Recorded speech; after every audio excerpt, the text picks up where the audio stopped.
Esta noche comenzamos una nueva serie de estudios titulada Vida más allá de la muerte. En el Antiguo Testamento, para los que no están tan familiarizados con la palabra de Dios, que son más nuevos, ahí por el medio de la Biblia está el libro de Salmos y antes de los Salmos está el libro de Job. Capítulo 14. Job 14.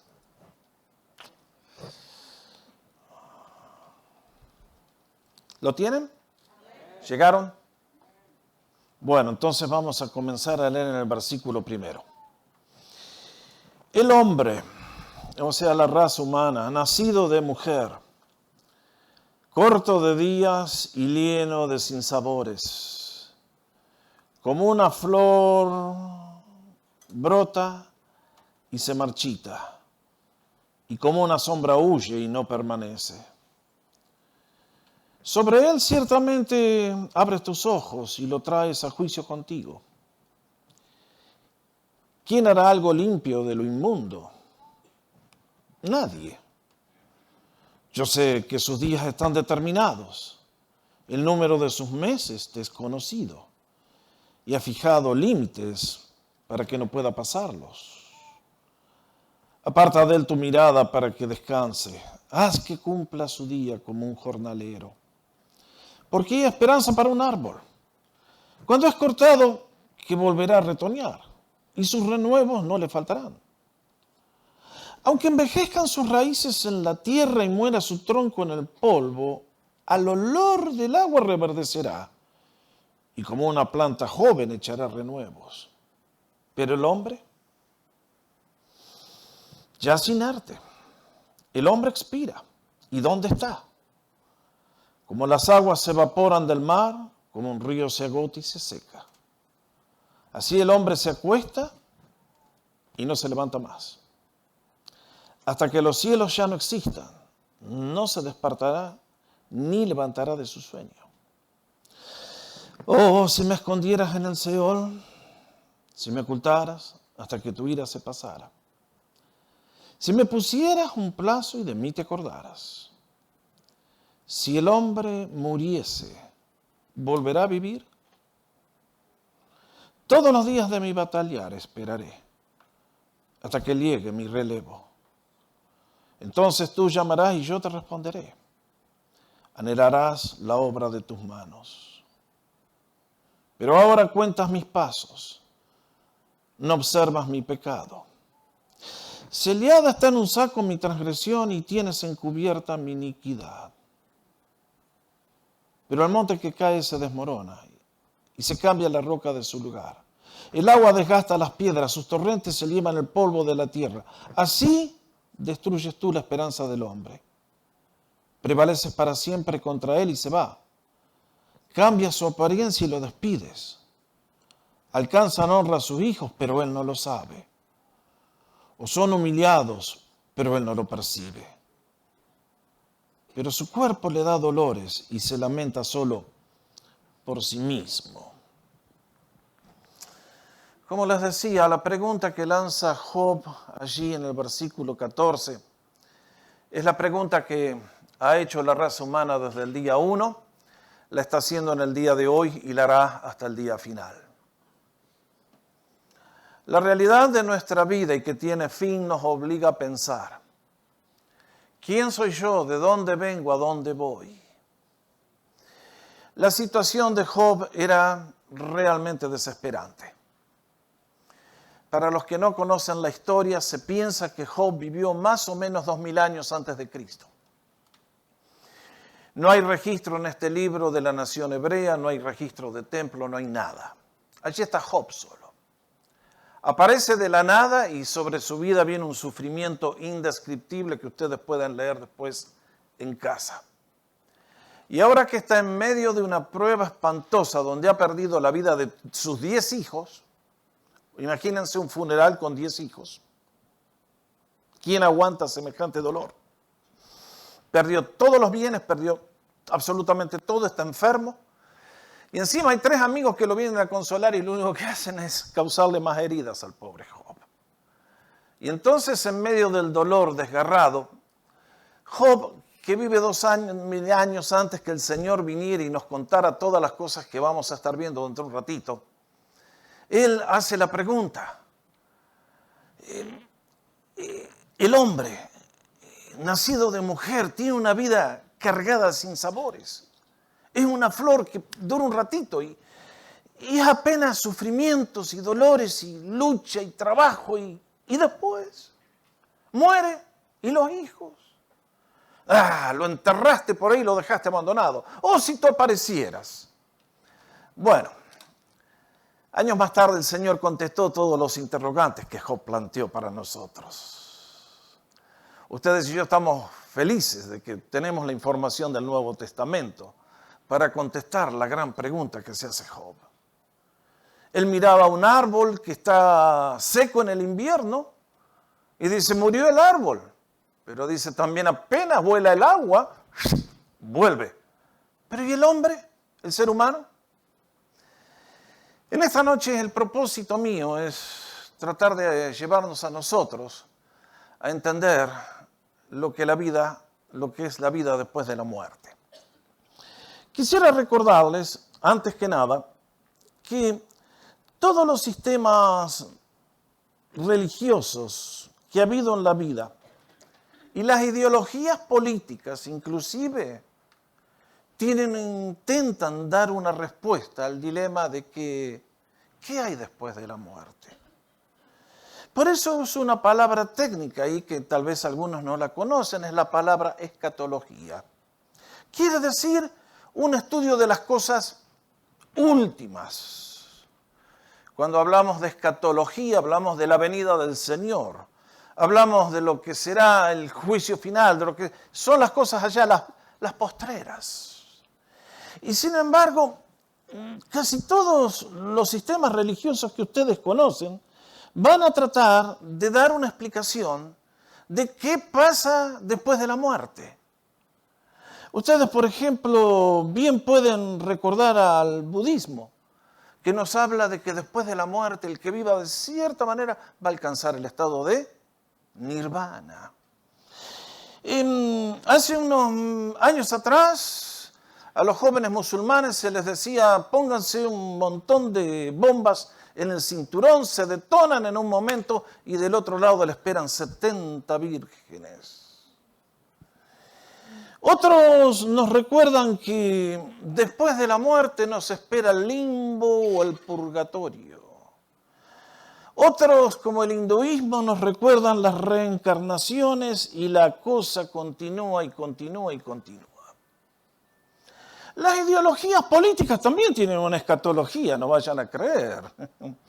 El nazismo, si hubiera triunfado, iba a llegar el día cuando el cielo iba a venir acá y el Führer iba a reinar supremo.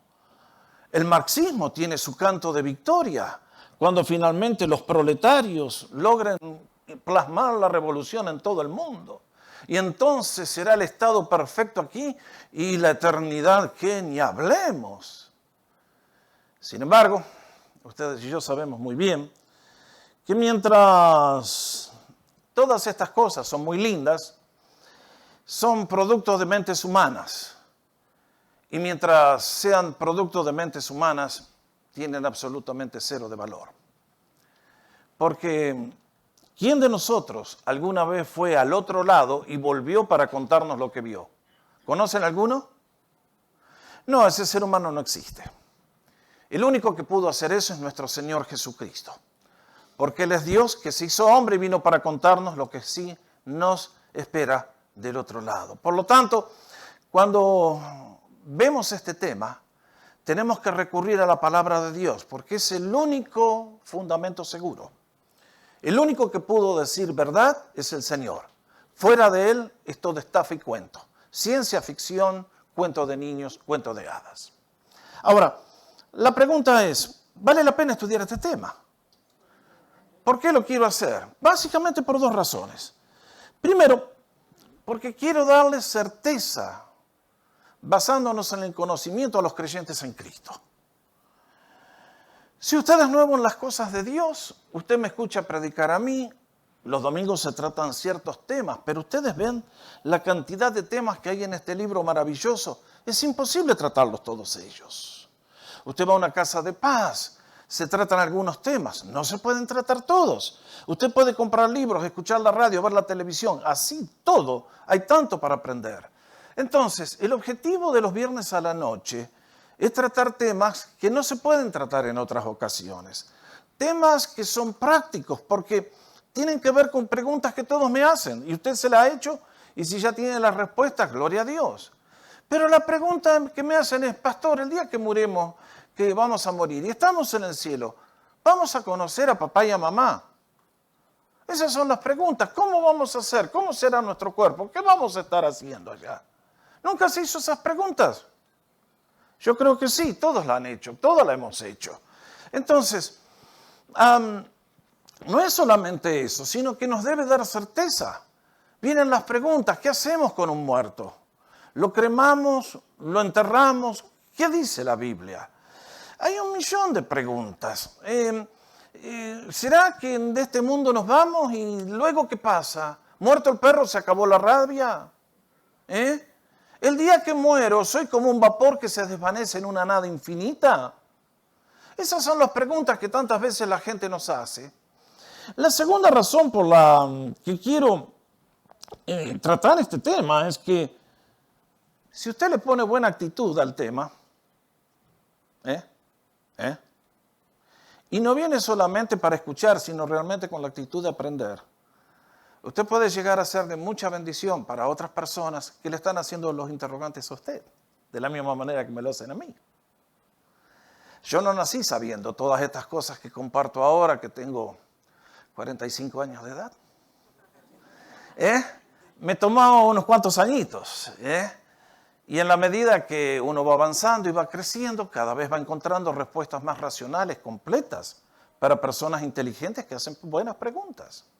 Es por eso que San Pedro, el apóstol, decía, estén siempre preparados.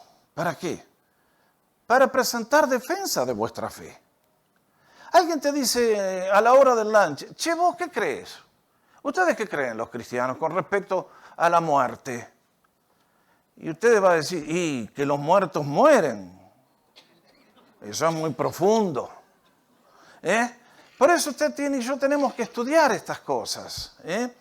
Y dice el apóstol, hagámoslo con mansedumbre y reverencia ante todo el que les demande razón de la esperanza que hay en ustedes. Marque la palabra esperanza. El cristiano es el único que vive con esperanza. La esperanza cristiana, ojo, no es muy distinta a todo lo que el mundo llama esperanza.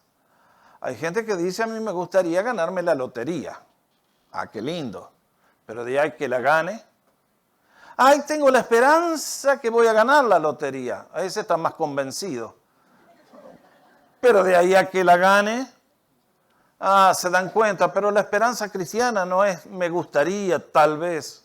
No, es algo basado en la certeza de nuestro Señor y la obra que Él completó en la cruz. Por eso, la esperanza cristiana no es me gustaría, tal vez. Es un sí y un amén en Cristo. Por eso, mis amigos, mis hermanos, yo no sé cómo escuchan ustedes los temas. Yo tengo un cerebro tremendamente disciplinado. Usted termina el sermón y yo se lo repito de memoria y le digo todo lo que dijo, todo lo bueno que dijo y todos los errores que cometió. Pero tengo 50 años haciendo esto. Yo les recomendaría a todos que cuando vengan a la casa de Dios traigan un papelito y un lápiz y tomen notas. Le va a hacer mucho bien. Yo, es decir, siempre presento mis temas, ya ven.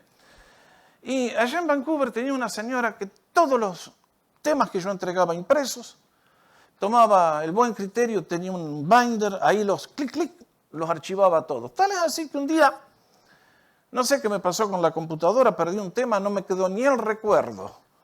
Y había hecho un trabajazo, como siempre, no voy a ser humilde en eso. Y digo, ¿y ahora qué hago? Perdí todo y necesito las notas. Y allá la llamé a Margarita. Y efectivamente me dijo, sí, pastor, el domingo se lo llevo. Ahí tenía todo archivado. Yo he presentado muchos temas a lo largo de los años, me imagino cuántos usted tendrá archivado. No me cuente, no me dé la respuesta, mejor lo dejo ahí. Así que si quiere aprender de vez en cuando, tráigase un lapicito. Mal no le va a hacer y va a poder contestar con mayor certeza, porque lo que se aprende y se anota, entonces, bueno, ustedes saben. Muy bien. Próxima pregunta. 4 hechos fundamentales con respecto a la muerte. Porque si vamos a hablar de vida después de la muerte, tenemos que comenzar desenmascarando al enemigo monstruoso, que es el problema más grande que ustedes y yo tenemos. Primer hecho fundamental, y es que nuestra vida tiene una cierta duración y ha sido establecida por Dios. Eso lo leímos en Job capítulo 14. Cuando Job afirmó, aunque no sabía todo lo que ustedes y yo sabemos, ciertamente sus días están determinados, hablando de la raza humana, y el número de sus meses está cerca de ti. Esto es una realidad. Nadie es dueño de su vida. Todos nosotros hemos venido acá por un tiempo y ese tiempo lo determina Dios. Desde el momento que tú fuiste, ¡pum!, ahí concebido, hasta el día final, está todo en las manos de Dios. Dios envía a muchas personas por pocos tiempos. A otros los envía para un largo tiempo. Conocemos bebés que nacen muertos. Otros que duran meses, semanas, años. Jóvenes que son llevados en la juventud, obviamente. Personas que llegan a los 95, 98, 105. Todas las personas que viven en este mundo, es Dios el que ha determinado cuánto tiempo va a vivir.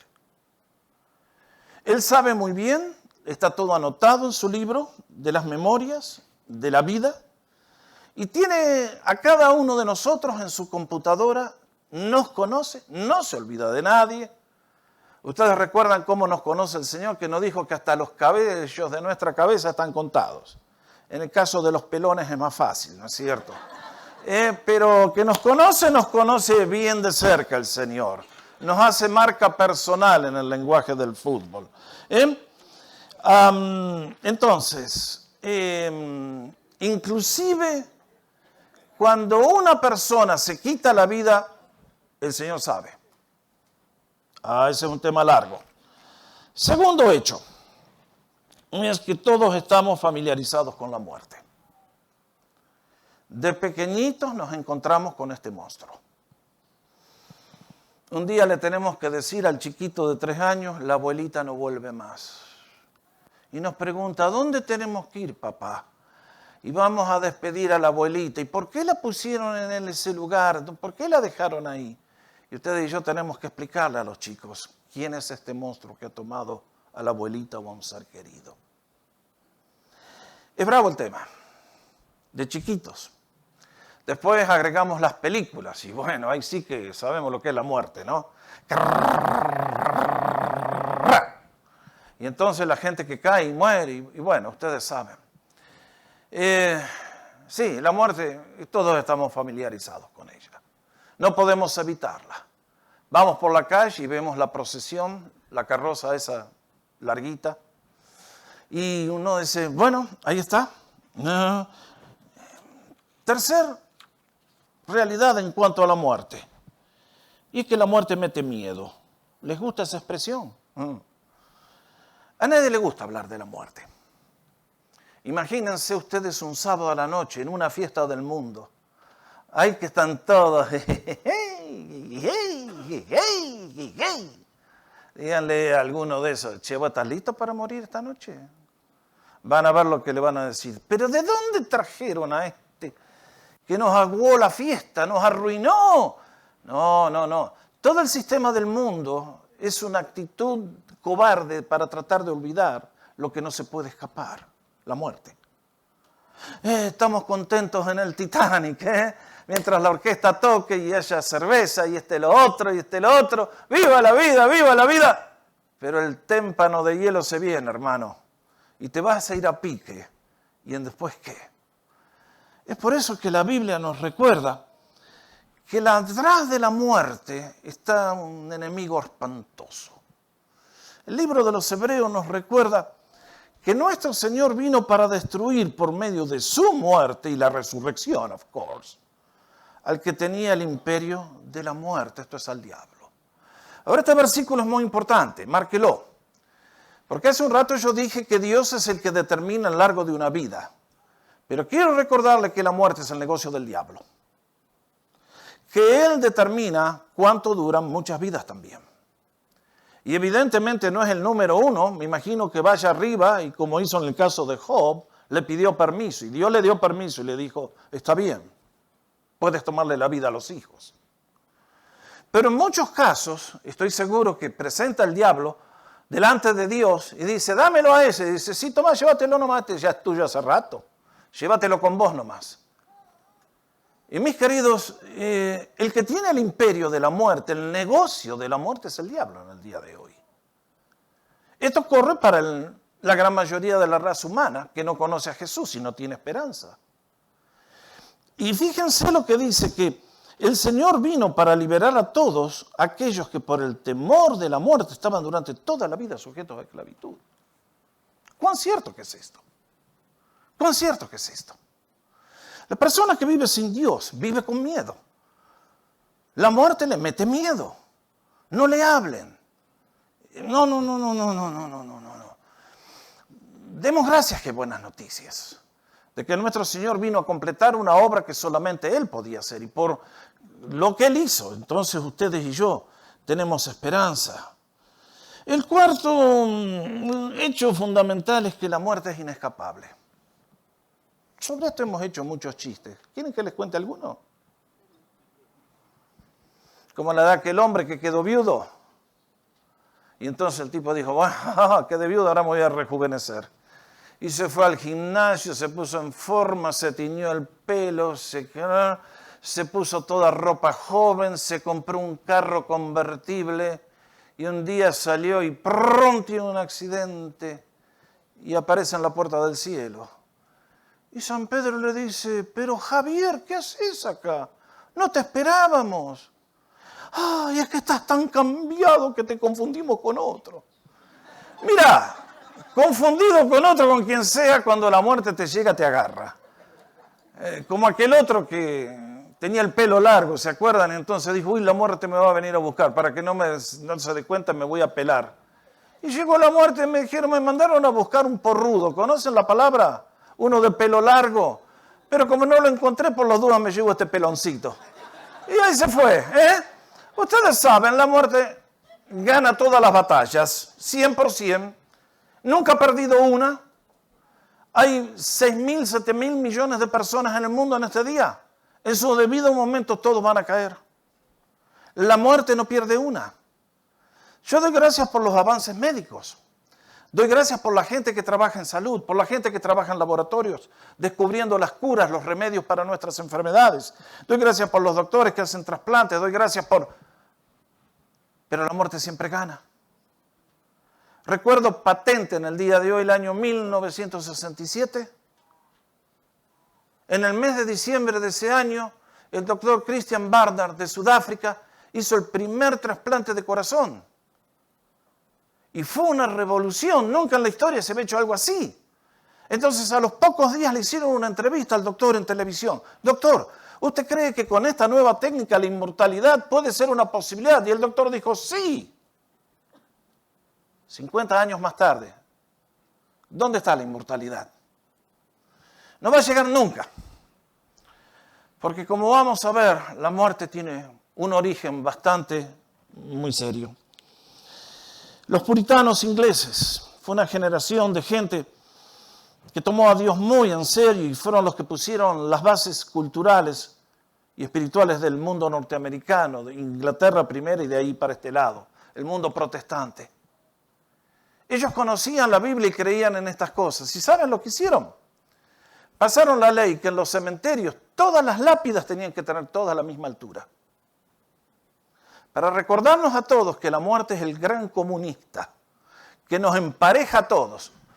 Todos a la hora, seamos el rey, seamos el esclavo, seamos el rico, el pobre, nadie puede escaparse. Entonces, ante estos 4 hechos, uno se tiene que hacer la pregunta, ¿de dónde vino este muerte? Y déjenme darles una cita que viene de la Biblia antes de pasar más adelante, Hebreos 9:27. Y de la manera que está establecido a los hombres que mueran una vez, esto lo decretó Dios, será siempre así. Y entonces, ya se puso bastante negativo el tema. ¿Quieren que hablemos de otra cosa? Vamos a la próxima pregunta, ¿de dónde vino la muerte? Para la gente que vive sin Dios no tienen respuesta a este interrogante. No saben. Para el hombre que nunca leyó la Biblia no saben qué es esto que viene y se lleva la vida de un bebé, y se lleva la vida de los animales, y se lleva la vida de todos. ¿Qué es esto? El único que nos dice la verdad, desnuda, cruda, dolorosa, es la Biblia. Y allí entendemos por San Pablo que nos explica que por tanto, como el pecado entró en el mundo por un ser humano, y por el pecado la muerte, así la muerte pasó a todos los hombres por cuanto todos pecaron. Maldita cadena. Mis hermanos, la muerte es el resultado del pecado. ¿Quién decretó la muerte? Dios. ¿Por qué? Porque nosotros no entendemos su santidad. No la entendemos nunca, nunca la vamos a entender. Nosotros no entendemos lo que es el pecado a los ojos del Creador. Isaías dice que los cielos están sucios delante de sus ojos puros. Y uno dice, interesante. Nuestros pecados siempre son una cosa chiquitita, insignificante. Como todos lo hacen, decimos, bueno, estamos todo bien. No. Ojalá pudiéramos comprender que un solo pecado es el que trae la destrucción total. Entonces nos dice Pablo, como el pecado entró en el mundo por un hombre, Satanás fue el que tentó, Adán compró y Dios pasó sentencia. ¿Y qué es esa sentencia? La muerte. El pecado no puede ser expiado con nada, solamente con la muerte del individuo. Y como la muerte entró por uno, Dios se la pasó a todos. ¡Qué tremendo! Llevamos ¿cuántos miles de años desde el día de Adán? Nadie sabe. Pero la realidad es que la muerte sigue reinando. La muerte sigue viniendo, sigue llamando, sigue venciendo, sigue llevándose a la gente de este mundo. Entonces, creo que aquí es donde comienza la cadena del horror. Porque todos sabemos, instintivamente por la conciencia, que la muerte no es linda, porque nadie está bien delante de Dios. Ahora, déjenme avanzar un poquitito y déjenme hablar de 3 tipos de muerte. Alguien preguntará, ¿qué es la muerte? La Biblia usa 3 conceptos. El primero de ellos es la muerte espiritual. Esto fue lo que Adán perdió el día que pecó. Dice una vez más Romanos, porque ciertamente el juicio vino a causa de un solo pecado para condenación. ¿Quiere marcar esa frase, hermano? ¿Cuánto dice? ¿Muchos pecados? No, uno solo. Uno solo bastó y sobró para que Adán perdiera todo. Es notable, ¿no? Lo hemos dicho tantas veces, yo lo he dicho tantas veces desde el púlpito. En el momento que Adán pecó, comenzó a morir. Él no se dio cuenta. ¿Cuántos años habrá tenido Adán cuando pecó? ¿Era un joven posiblemente de 150? ¿Cómo se contarían los años en aquellos años, en aquellas épocas, cuando Adán llegó hasta los 900 y pico? No sé a qué edad habrá sido, pero una cosa es cierta, que en el momento que pecó, comenzó a envejecer y a morir. Qué triste. Allí perdió la comunión con el Creador. Allí perdió la bendición. Allí perdió todo. Y hasta el día de hoy, el ser humano sin Dios vive en Adán. Nace en Adán y a menos que conozca a Cristo va a morir en Adán y va a tener la condenación de Adán. Mis hermanos, Esto es la muerte espiritual. De esto la Biblia habla mucho. Segundo, la Biblia habla de lo que es la muerte física. Uno pregunta, los niños preguntan, ¿qué pasó? ¿Qué es una persona que se muere? Y alguien le puede decir, mira, una persona que se muere es porque dejó de respirar. Se le paró el corazón. Se le paró la máquina. Muy bien. Pero, ¿qué pasó?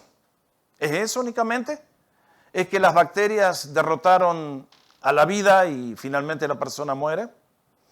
No, la Biblia tiene otra definición muy distinta. Salomón la captó muy bien. Cuando en el capítulo 12 de Eclesiastés nos recuerda que ustedes y yo tenemos que aprender a hacer buenas decisiones en la vida antes de qué? Que el polvo vuelva a la tierra como era y el espíritu vuelva a Dios quien lo dio. Marque esa frase. Aquí Salomón nos recuerda que ustedes y yo somos una combinación de tierra y de espíritu. Que somos seres tomados del polvo, pero a quienes Dios quiso dar la bendición de ser espíritus vivientes para poder tener comunión con Él. Dios nos dio la bendición de tener esta humanidad débil, limitada, para que en nosotros viniera la gloria de Dios y nos invadiera con el poder de su espíritu. Y es por eso que cuando ustedes y yo morimos, el cuerpo retorna a lo que era la materia original y el espíritu vuelve a Dios, que fue el que lo dio. Noten bien, Salomón vive 1000 años antes de Cristo. Él, una vez más, al igual que Job, no sabía todo lo que nosotros sabemos. Y sin embargo es consciente de que el ser humano lo que lo distingue por sobre todos los demás es ese espíritu. Es quien es usted. Ese ser que vive en ese cuerpo en el cual ustedes y yo habitamos. Que somos una personalidad, que yo soy Jorge Oscar Sánchez, con mis virtudes, mis defectos, y cada uno es igual, con su personalidad dinámica o retardada, no sé cómo llamarle, o alegre o triste, victorioso, deprimido, pero que en última instancia lo que ocurre en el momento de la muerte es que hay una partida, alguien se va, el espíritu que fue dado por Dios retorna al Creador. Eso es lo que pasa. Así que, desde los mismos comienzos de los libros más antiguos de la Biblia, nos dan a entender, ¿qué cosa? Que ustedes y yo vamos a vivir para siempre. Ahora, la buena noticia es que para estos dos problemas hay solución. Y es el nuevo nacimiento, la reconciliación con Dios, la salvación. Pero hay una tercera muerte para la cual no hay solución si alguien rechaza el plan de Dios. ¿Y cuál es esa muerte? ¿La muerte eterna? Correctamente, contestó muy bien Jorge. La muerte eterna o la segunda muerte, como le llama el libro de Apocalipsis. Alguien dijo correctamente, si una persona nace una vez, muere 2 veces. Pero si nace 2 veces, muere una vez. ¿La captaron? Si una persona nace una vez, o sea, físicamente de mamá y papá, pero nunca acepta a Cristo, va a morir 2 veces. Va a morir el día que lleven su cuerpo ahí a, ¿cómo es que se llaman los que están por acá? Rose Hills, donde le pongan un lindo pastito arriba, o una cajita bien decorada. Y el otro va a ser el día que ya vamos a ver en uno de los estudios que vienen ahora más adelante, con mucho detenimiento, el juicio del gran trono blanco, y es que va a haber una segunda muerte. Y de esta muerte no hay solución. Para escapar de esta muerte hay que hacer una decisión en esta vida. Por eso quiero traer estos temas. Porque si a usted le vendieron que del otro lado va a tener esperanza, está equivocado. No existe la esperanza. La única esperanza es en este mundo, en este lado de la eternidad. Por eso habla la Biblia, y la muerte y el Hades fueron lanzados al lago de fuego. Esta es la muerte segunda. ¿Cómo es esto, pastor? ¿Qué está diciendo? Yo cuando estudié este tema para dar el sermón del año 2016, lo pueden buscar por ahí, digo, pero estas cosas nadie las explica. No lo encontré en ningún comentario, ni ningún... Digo, pero la muerte y el lugar de los muertos fueron lanzados al lago de fuego. ¿Por qué? ¿Qué es eso entonces? ¿Qué es la muerte? ¿Qué es la muerte? ¿Qué es la muerte? Para poder lanzarla al lago de fuego. Eso no es una expresión nada más. Bueno, mis hermanos, quiero decirles que el que muere sin Cristo, los demonios lo vienen a buscar. Los ángeles oscuros lo vienen a buscar para llevárselo. Por eso va a haber un día cuando la muerte no va a existir más. Dios la va a encajonar y decir, se acabó con ustedes, se acabó, para siempre. Ustedes tienen que conocer historias.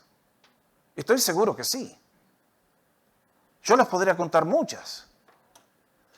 De gente que muere sin Cristo y cuando llegan los últimos momentos, Dios les abre los ojos y empiezan a ver la eternidad, empiezan a ver los diablos que vienen a llevárselo y la muerte es un horror indescriptible. Por el contrario, puedo contarles millares de casos. Tuve un primo muy amado que ya está con el Señor. Fuimos muy amigos, pero el Señor se lo llevó muy joven. Se llamaba Jorge también. Y me contaba la esposa, mi prima, que 2 horas antes de morir había estado sufriendo con esta enfermedad que se lo llevó. De golpe, que estaba moribundo, sin fuerza, se sentó en la cama, dijo, ¡veo la gloria! ¡Veo al Señor! ¡El cielo llega! Y así se fue. Hay distintas maneras de morir. Hay distintas maneras de morir.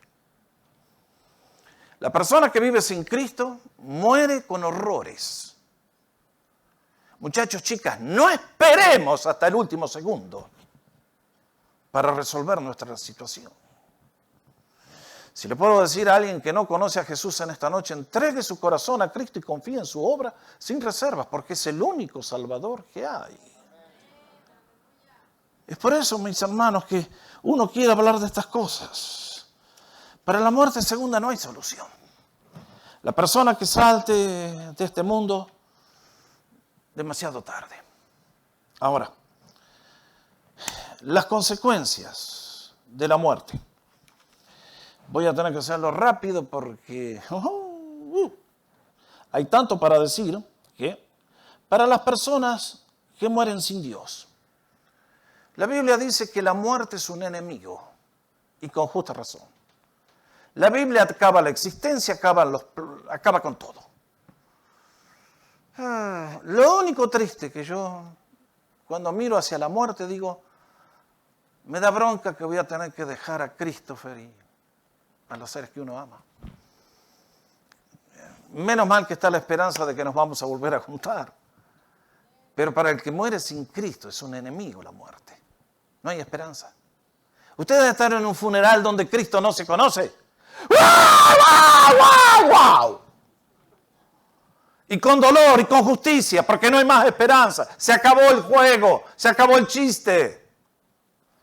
Pero yo he estado en los funerales donde Cristo reina. Y hay dolor porque nos duele, porque son seres amados que parten. Pero hay un gozo, una calma y una serenidad sabiendo que la persona está en las manos del Señor y no hay más nada que temer. Y uno dice, qué lindo. Y hay gente para quienes la muerte es un misterio y un enemigo duro. Leí un día que Stalin, el famoso dictador de la Unión Soviética, cuando era joven se presentó en el seminario católico ortodoxo, debe haber sido para ser sacerdote. Tal es así que tenía la tonsura, la pelada de los curas. Pero en algún momento el diablo le entró en la vida y bueno, llegó a ser un asesino. 30 millones de personas, de compatriotas, pagaron con la vida por sus locuras. Y leí un día de que su partida de este mundo fue el opuesto a lo de mi primo. Lo último que hizo también fue sentarse, pero cerrando el puño, mirando al cielo y maldiciendo a Dios, ahí cayó. ¿Dónde estará Stalin en este momento? Pregúntese. Jesús nos advirtió con respecto a la muerte. Este versículo que voy a citar ahora no es muy popular, no es muy conocido, pero el Señor nos dijo: les digo, amigos míos, no teman a los que le pueden matar el cuerpo y después nada más pueden hacer. Esto es cierto. Alguien puede venir a mí y matarme, me manda a la eternidad, pero después no pueden hacerme más nada. Ahora está todo en las manos de Dios. Y entonces nos dice el Señor: no teman a los que matan el cuerpo y después nada más pueden hacer.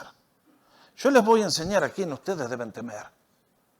Teman a aquel que después de haber quitado la vida, tiene poder de echar en el infierno. ¿Quién es ese? Ese es Dios. Sí les digo, a ese teman. Mis hermanos, en este siglo XXI en que vivimos yo veo temor de Dios cero. Los cristianos están todos muy contentos disfrutando su vida. Yo respeto al Señor. A veces alguien me va a decir a mí que yo soy un poco hincha, pincha. Pónganse contentos que soy así. Porque yo lo que quiero es que ustedes sean salvos. Y la persona que es una mariposa en el jardín de Dios raras veces va a llegar a nada. La persona que no toma su vida en serio, no esperen que va a tener grandes bendiciones. Es por eso que les digo, aprendamos a temer, a respetar al Señor. A que cuando su palabra se abre, digamos: Señor, es tu voz, enséñame tú. Hay mucho para decir.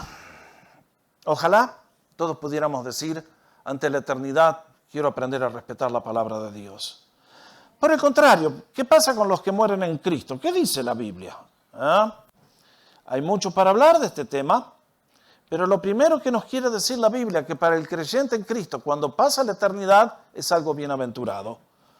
¿Cómo dice Apocalipsis? Bienaventurados aquellos que de aquí en adelante mueren en el Señor. Marque esa frase. En el Señor. Sí, dice el Espíritu, descansarán de sus trabajos, porque sus obras con ellos siguen. Mis hermanos, que esto es lindo. Todos los que amamos al Señor tenemos que hacer un esfuerzo para servirle. Esta noche todos los que estamos acá tuvimos que hacer un esfuerzo, ¿sí o no? Claro que sí. Tuvimos que pelear con el tráfico, con cambiarnos, cambiar los chicos, venir, preparar la cena, los que prepararon todo para hacerlo. Es un esfuerzo. Y lo bueno que nos dice esta promesa es que los que mueren en el Señor son bienaventurados. Eso significa dichosos, felices. El que tiene la mente en paz, el corazón en calma, porque Cristo le ha redimido. La muerte es una carroza que nos lleva a la presencia del Rey. Tercero, la Biblia habla de que el creyente no está muerto. La Biblia habla de que el creyente duerme. Vean esta historia, la muerte de Esteban. Lo apedrearon por ser fiel a Jesús. Y entonces leemos: y puesto de rodillas clamó a gran voz: Señor, no les tomes en cuenta este pecado. Y habiendo dicho esto, expiró. No, dice, durmió. En ese instante, a los ojos humanos, Esteban ya no estuvo más en este planeta, pero ahora estaba en la presencia de Dios. Es interesante el concepto, ¿no? Cuando una persona está dormido, ¿está vivo o está muerto? ¿Y cómo sabe usted que está vivo? Y sí, para Francis pregúntenle, ya sabe que estoy vivo por los ronquidos que pego. Bueno, ustedes saben, el dormir es descanso, no quiere decir cesación de la vida, de la actividad. Es un tiempo de cambio. Por eso la Biblia habla del creyente en Cristo como ¿qué? Como alguien que durmió. La tercera palabra que usa el Nuevo Testamento es éxodo, partida. Es la misma palabra en el original. Allí encontramos a Moisés y Elías en el monte de la transfiguración, hablando con el Señor. ¿Y qué dice? Que estaban hablando de la partida que el Señor iba a cumplir en Jerusalén. Partida. Era la muerte en la cruz. Y Pablo, cuando escribe su última carta y le dice a Timoteo, el tiempo de mi partida está cercano. ¿Qué está diciendo? Que cuando ustedes están en un puerto y ven un barco salir y lo ven que se va avanzando y avanzando y avanzando y de repente se pierde en el horizonte. Así es la vida del cristiano. Llega un momento que nos vamos, no nos ven más. ¿Dónde estamos? En la presencia del Rey.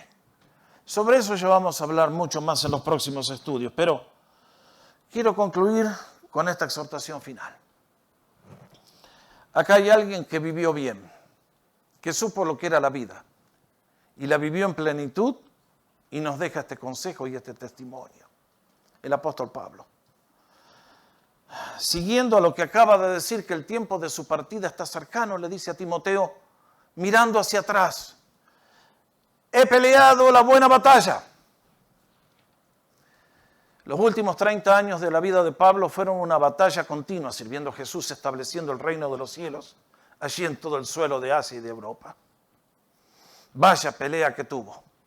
Su vida realmente es impresionante. Los conflictos que tuvo que atravesar fueron gigantes, pero su vida hizo que el cristianismo se estableciera en Europa. Y mirando al presente dice, he acabado la carrera, he guardado la fe. ¡Ah, qué linda manera de acabar la carrera! Hay gente que tropieza y nunca termina. Hay gente que se queda sin combustible y nunca llegan. Pero Pablo, con brazos alzados en victoria, dice, ¿qué cosa? He acabado la carrera, la completé. La misión que me dieron la cumplí. He guardado la fe. ¡Ah, qué lindo! ¿Cuántos cristianos con ustedes y yo conocemos que nos acompañan por 1 año, 2 años, 10 años y de repente a las fechorías y al mundo vuelven? Eso sí que es triste, muchachos y chicas. Que alguien pueda hacer una decisión tan absurda, tan equivocada, que después de haber gustado el don celestial quieran volver a revolcarse en el chiquero. Incomprensible. Pablo dice, yo y entonces, por lo demás, me está guardada la corona de justicia. Ah, qué lindo, de esto vamos a estar hablando, del tribunal de Cristo, la cual me dará el Señor, juez justo en aquel día. Ese es el tribunal de Cristo.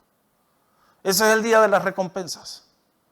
Y no solo a mí, sino también a todos los que aman su venida. Y uno dice, ah, Señor, ¿hay una forma más gloriosa de vivir la vida? No, señores. Conocer a Dios es vida eterna, es vida de abundancia. Servir a Dios es el propósito más grande y más elevado que hay en esta vida. Honrar a Jesús, predicarle, anunciarle, ser un instrumento de su poder en sus manos. ¿Hay algo más lindo que esto? Imposible, absolutamente que no hay nada. Por eso ustedes y yo que le tenemos mi palabra de aliento al mirar más allá, que el día que estemos en la presencia del Rey, el Rey nos dé la bienvenida y nos dé una recompensa gigante por el servicio que tú y yo hicimos por Él. Hoy es el día de la lucha, hoy es el día de los golpes, de las traiciones, de los dolores, de tantas cosas. Pero va a llegar el día cuando el cristiano fiel y verdadero va a tener una recompensa gigantesca.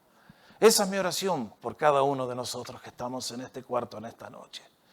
Que el Señor les bendiga y que el conocimiento de que nuestra vida continúa en la presencia del Rey sea un aliciente para lanzarnos a todo lo excelente, todo lo mejor y servir a Dios con fidelidad y poder creciente. Busquemos siempre del Señor